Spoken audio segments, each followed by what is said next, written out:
Awesome. Before we get started on tonight's game, I wanted to obviously address the situation that happened after the game on Sunday. Post game, obviously what a win, an unbelievable win, unbelievable comeback. And then there was a situation that arose afterwards, and unfortunately, I think we had some guys just in the excitement of the game get carried away and make a bad decision. And we have addressed the situation. We have touched base with Ohio State. Justin Hare, got nothing but respect for that dude, and is one of my dearest friends. And I called him immediately, and we've addressed it. It's been addressed with our group, and it's not who we are. It's not who we are, and we fell short of our mark there, and it's our job to fix it. It's our job to move on from it, and that's what we're going to do. So I love our kids, and we made a bad decision, and we worked through that thing. So it's been addressed, and we're going to move past it now as a group.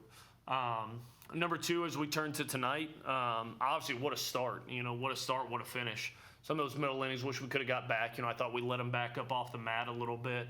And, man, those guys can hit. Like, that's a good offense they got over there. Coach Beazer, if you go back and look at his teams that he had at SEMO back in the day, they always smashed baseballs. And so, it felt like every mistake we made, they capitalized on, and credit to them for not rolling over. It tells you a lot about their makeup. But credit our kids for the start and the finish. I thought the combination Tyler Fay, Braylon Myers there at the end kind of squashed what they had going. Then we were kind of able to put that emphatic 4-run eighth on there to put that a hand. So proud of today. Some things I wish we could have taken back and fixed a little bit there in the middle, but a win's a win, and we're going to move on, turn our attention to North Dakota State, and get after it at practice tomorrow.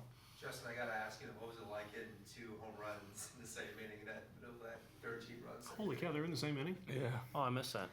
Wow. That's cool. I think I was just more shocked that I did it. I kind of hit the second one. I looked at it, didn't know if it was going to go fair or foul. Just hustled out the box, got on second. And then afterwards, I was just like, wow, I did it. I haven't done that ever in my life, so that was amazing to do. Coach, really just an offensive explosion today. I think 6 homers, I think 5 of them came in that second inning. Just how good is it just to see the offense continue to perform against really good Jacksonville State team? Yeah, I thought it was just a relentless approach to the plate, and even those middle innings, we've been so good coming out of the bullpen, and we just weren't awesome coming out of the pen today. But the at bats in the middle innings, I still thought were great. Felt like we just made some loud outs. Third base is making diving catches. Brady lines out to right.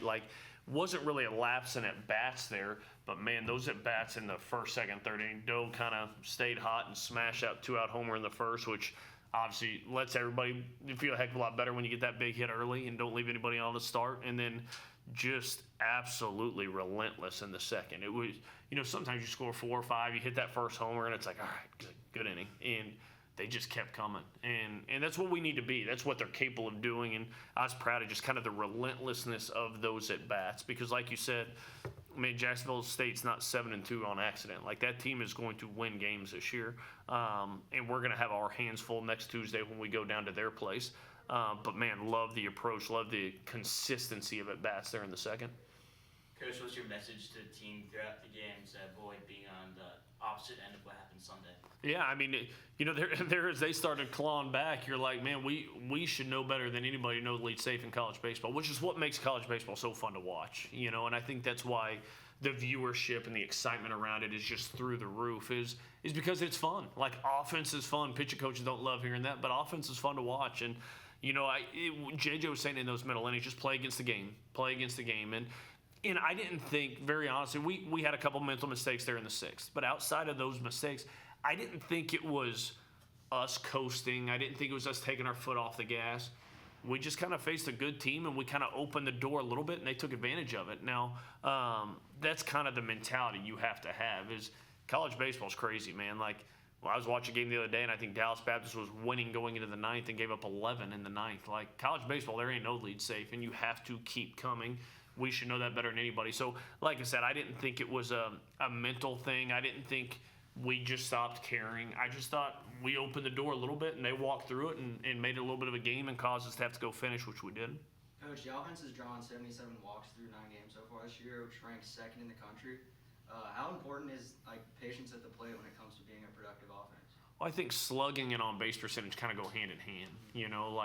we all want to slug. We all want those homers we hit today. We all want doubles. Like, that's where runs are made, is when you slug the baseball. But the better your zone discipline is, the more you're going to slug. You're going to get to better counts. You're going to be able to flip counts in our favor.